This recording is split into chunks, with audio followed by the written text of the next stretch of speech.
let's kind of break down the roster. You got the unofficial depth chart on the screen that's provided by ourlads.com. And what's going on is we're going to cover each player on the Saints roster. We're going to go over everybody. We're going to break them down from group to group to group. So what we're going to do is we're going to start at the quarterback group with Derek Carr, Jameis Winston, and Jake Haener there. We start with Carr. Now, of course, we know Carr is a guy. He's coming into New Orleans, 32 years old, been in the NFL for 10 years, had a lot of passing that he did that really kind of set things in the positive for his former team. He puts, and this is the skinny on, not to talk about a lot of statistics when we talk about these guys, because you can look up the stats for yourself. We're talking about characteristics of Derek Carr and what he could do for your team.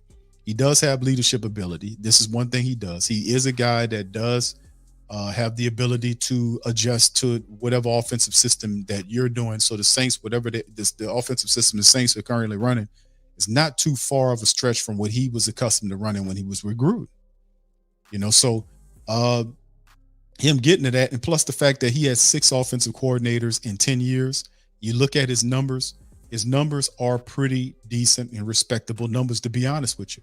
Carr's numbers are very respectable for a guy. And this is when you need to put in the contrast to let people, Carr's this, that, and the third. I don't know how many people out there would know if they would go to work and then their job keeps bringing in a new boss to run it, and every boss running the job, running it differently. I don't understand how, if you can have success underneath that type of wishy-washy, dysfunctional environment. But Carr did. He under Gruden, he really excelled because Gruden knew what he, knew how to get the most out of Derek Carr. He put the offensive in his hands, told him what he wanted him to do, and that's how. And then he kind of grew it around Carr. Now, they didn't build much of a team outside of Carr, not consistently, but he does have the tools. And I'm not expecting Derek Carr to turn into something extraordinary. And I keep saying this, is that I'm expecting a transition like what you seen what Matt Stafford did when he left the Detroit Lions and went to the Los Angeles Rams and then took them to another level. He's been a good quarterback, a guy that can throw the deep ball. They mirror each other in a lot of their characteristics, not exactly similar, but they do have some qualities that you can compare. And both of them are guys that have been in the NFL for a while. They've seen a lot of stuff. Carr does have the leadership ability. His biggest weapon is he has the ability to accurately throw the deep ball. Love that. He has an exciting, explosive brand of football that he'll be coming here with. And just like I said, for Matt Stafford, who had decent weapons when he's with Detroit, but when he went to the Rams and he got over there with them, they were able to give him, the weapons that they had there, and they basically took that team to another level. Now, could Derek Carr have a similar ending as you've seen Stafford have when he left the Lions to go to the Rams? He took them to a Super Bowl. Now, could Carr do that with the Saints? That's yet to be determined. But if you look at the team that he had when he went to the Rams, and the offense that they had, he was able to take that offense, and they were a top offense, one of the top offensive, top 5, top 10 offense in the NFL during his time. So I was looking at the film on Carr and looking at Stafford. I was like, man, this dude could really have a similar type of progression, like going from this step to the next step with the Saints because of all the stuff that they added, how talented they are. So only time will tell with Carr. I don't want to go over all the statistics. Y'all heard it all before. We done covered this ad nauseum here on this channel. But one thing that Carr has that the Saints didn't have last year was the fact that he has the leadership ability. He can make all the throws. He's gotten better in his short and intermediate stuff.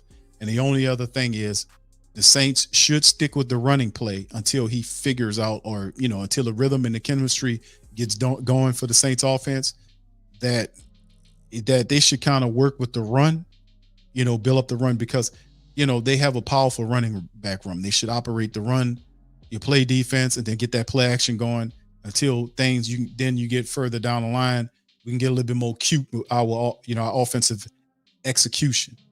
But Carr is a positive for the Saints team coming into this year, and he'll be a big part of the success of the squad. Also in the QB room is your boy Jameis Winston, man, returns. Now, of course, Jameis Winston to come back. And of course, you have Mike Evans and Goodwin and those guys out there. And Jameis, he's completely healthy from what we see. Didn't have any hardware or braces on his legs. He's completely healthy. He doesn't have all the pressure on him like we seen in the previous year. So he can sit behind Derek Carr this year and kind of have a backup role. And then next year, they're going to be looking for Jameis Winston. So don't be surprised if he heads back to Tampa Bay or they're going to pick up that young quarterback or he heads somewhere else. But what it does do, him deciding to come back here with a remade deal with the Saints for one more year was big because, and I've said this before, there was a split in, not maybe a 50-50 split, but it was definitely a split in the family base of people that were pro Jameis versus pro Carr. And the way it was looked at, because Carr is Dennis Allen's quarterback and Jameis is not. But what you got to credit Dennis Allen and Mickey Loomis for is them reaching out to Jameis, say, hey, Jameis, why don't you come on back, man, and take this deal. And then